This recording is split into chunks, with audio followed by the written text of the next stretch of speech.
it was 73 degrees at 9 p.m. in my house and 5 below zero at his house. All right.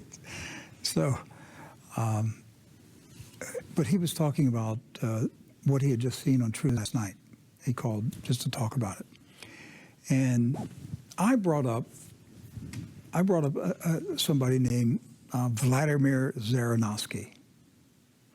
He was a Russian politician. He died last year, I think, of COVID. But he was a wild one. Okay, he was a member of the Duma, had a big following in Russia, kind of the working man's Donald Trump. Okay. He didn't have the money, but he had the attitude. The attitude. You know, he had swag. So I brought him up, and my friend Nate said, Rick, what I'm hearing from you is the Russians have already used the Poseidon. They've already tested it.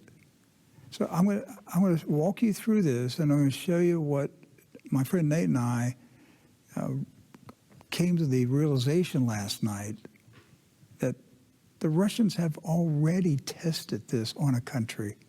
We're going to start with an article. This is March 2011. Doc, I remember reporting this on True News. Doc, if you go back and find the, well, let's see, March 8, 2011. So probably March 9th. If you found the 8th or 9th of March 2011 episode of True News, you'll hear me talking about this story. I clearly remember this story. I knew where to go get it today to bring it back.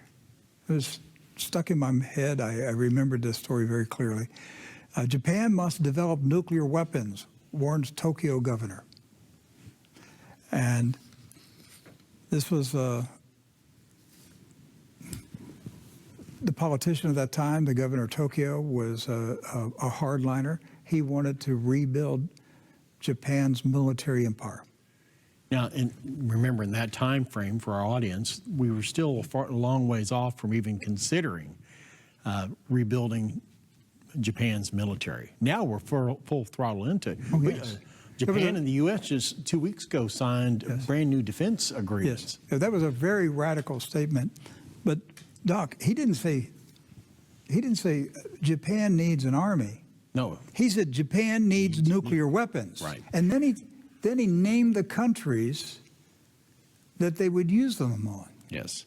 So Tokyo's outspoken governor says his country, which suffered history's only nuclear attack, should build nuclear weapons to counter the threat from fast-rising China.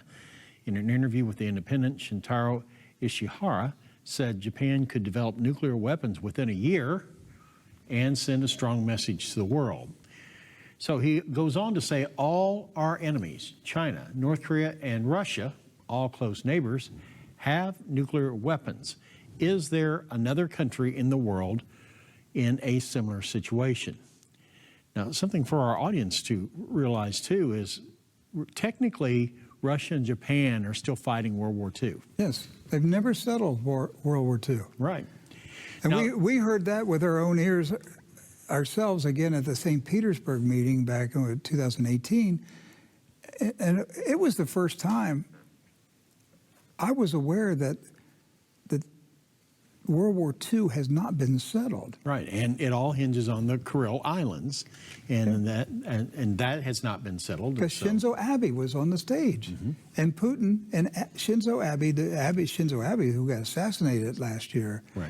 But Putin and Shinzo Abe were talking about, hey, let's settle let's this. just settle World War II. Let's get an right agreement. now. Yes, let's do it right now. Let's settle it right now. Yeah.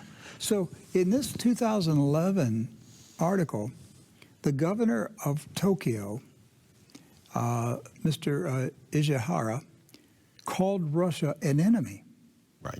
He said, we need nuclear weapons. And then he said, Japan can have nuclear weapons within a year. How could that be, Doc? The U.S. would give it to them. No, I don't believe so. Or they develop their own? Yes. This is where I'm going with this. I believe what he leaked out was their capability of producing nuclear warheads rapidly. Now I know where you're going. You with get all it? this. Yes. You see the drift where we're going? Yes. So, All right, so he says all our enemies, China, North Korea, Russia, have nuclear weapons. He goes, the article says the right-wing governor added that a nuclear-armed Japan would also win more respect from Russia, which seized 4 Japanese-owned islands during the Second World War. That's the thing, that the Kuril Islands that we heard Putin and Shinzo Abe talking about on stage. Goes on and says, and he advised his constitutionally pacifist nation to scrap restrictions on the manufacture and sale of weapons. Quote, we should develop sophisticated weapons and sell them abroad. Japan made the best fighters in the world before America crushed the industry. We could get that back. Well, what brought about the crushing of that industry? war. Yeah, Pearl Harbor, okay? Now, let's remember the date of that article, March 9th. 8th. Oh, yeah, March 8th. March 8, 2011. Now, the next one is a short video, and the date is March 11, 2011. 3 days later. Let's watch. All across northern Japan, they felt it. A violent magnitude 9.0 earthquake on March 11, 2011. It was centered about 80 miles offshore, and tsunami warnings went up immediately. In coastal cities, people knew what to do next: run to higher ground. It's from these vantage points on hills and in tall buildings that incredible footage was captured. In Kesanuma, people retreated to a high-rise rooftop and could only watch in horror as tsunami waves inundated their city, knocking buildings into rubble and mixing into a kind of tsunami soup filled with vehicles, building parts, and contents.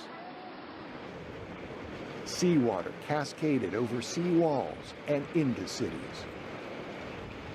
This video shows the water rushing over an 18-foot seawall into Kamaishi City. The seawall here was the world's deepest and largest, but not enough for the magnitude of the March 11 disaster. It was the largest quake ever known in Japan, and one of the 5 largest recorded in the world. More than 28,000 people are confirmed dead or missing. That was March 11th, 2011. 3 days after the governor of Tokyo said Russia is an enemy, and we must have nuclear weapons to deal with Russia, and we can have them within 1 year. Where would they get the uranium to make nuclear warheads? From a nuclear power plant. Yes. Called Fukushima. Where am I going with this? I think the Russians tested their weapon. A smaller version. A smaller version that was not radioactive. They produced an earthquake and a tsunami. Well, now, it could have been radioactive, because what better way to hide the radioactivity than to say that the nuclear power plant, because it's still spewing out radiation to this day, right? That's true. That's a good point. That's a good point. Now, we're going to take it one more level. So I mentioned Mr. Zhirinovsky, Vladimir Zhirinovsky. He was a flamboyant, colorful Russian politician. He died last year from COVID. Again, Doc, this is a video. We didn't show the video because when this happened in 2011, we were a radio show, podcast. So I couldn't show it, but I remember watching the video online, and I knew exactly where to go find it today. I found it last night because I remember in 2011, Zhirinovsky, he did this Russian television news interview, and he was drunk. He was drunk. His tie was open. His shirt was open. He was looped, and he's running his mouth on live television. And the Russian news presenter was like, whoa, what are you saying? And he was getting wound up, and he said some things. I don't think he was supposed to say it unless he was given the green light. If they gave him a bottle of vodka and said, go on television and say it. But I heard it, and I made note of it, and I reported it on True News in March of 2011. Here is that Russian TV interview. При этом Вашингтон не имеет будущего, Америка искусственное государство рухнет, Европа старая, так сказать, уже континент, который никакой роли не играет, Китай на пороге взрыва. И остается космическая держава Россия с огромными деньгами, ресурсами и новым оружием, о котором еще никто не знает. Любую часть планеты уничтожим в течение 15 минут. Ни одного взрыва, ни одного, так сказать, всплеска, там, луча какого-то лазерного, там, молния. Нет, тихо, спокойненько. Целые континенты будут спать вечным сном. А может, вы нам И всё подробнее останется, расскажете, как вы природа собираетесь останется это легонькой, делать? все остальное. Вот цунами сейчас, Япония. Вы Курилы хотели? Вот вы будете разбирать обломки всех ваших зданий. И сдохните все 120 миллионов, если вы еще потребуете Курила от нас. Так и все остальные пусть подумают о своем будущем. О своем будущем пусть думают. Тоже мне еще грузинские вина или там какие-то наблюдатели. А не хотите, чтобы забыли слово Грузия в мире? И будет русско-турецкая граница. Вот подумайте, пускай Саакашвили об этом. То цунами будет другое. В другой части Кавказа. There was a lot in that statement. That was just part of the interview. That was the juiciest part. How many things did you catch in that statement? Well, that the Russians were developing weapons that haven't even been revealed yet. But when he made that slip about the tsunami, remember that tsunami, here last week? So he said there will be another tsunami on the other side of the world at some point. Right. So basically, he's saying Russia caused the tsunami. That's what I'm hearing. That's exactly what he said. He said we have secret weapons that can put continents to sleep forever. Put an entire continent to sleep. How do you do that? Well, a radioactive tsunami. Several of them coming in from different angles would put the entire continent to sleep. One would quickly take care of Great Britain. It would take more than one for the United States, but one from the East Coast, the Gulf of Mexico, and the West Coast, what's left? You got the center of the country. It's the only thing that survives. And he said there's going to be another tsunami on the other side of the world. But he mentioned Caucasus, which is, at that time,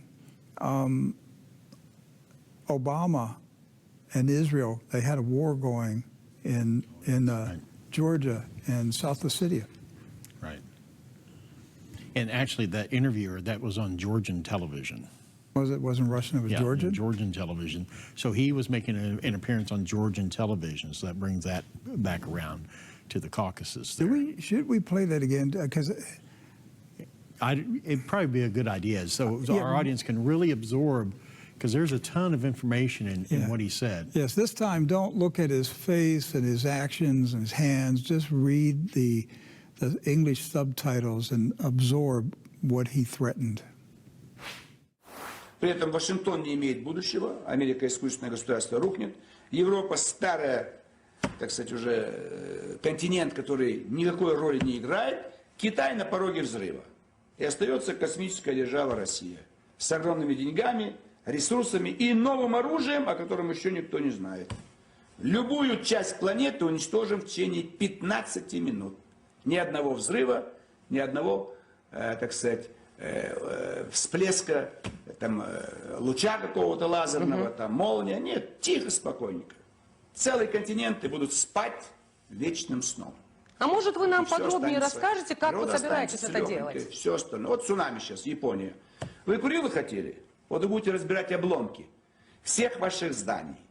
И сдохните все 120 миллионов, если вы еще потребуете Курила от нас. так и все остальные пусть подумают о своем будущем. О своем будущем пусть думают. Тоже мне еще грузинские вина и там какие-то наблюдатели. Они хотят, чтобы забыли слово «Грузия» в мире. И будет русско-турецкая граница. Вот подумайте, пускай Саакашвили об этом. То цунами будет другое. В другой части Кавказа. Population in Japan in 2011 was 120 million.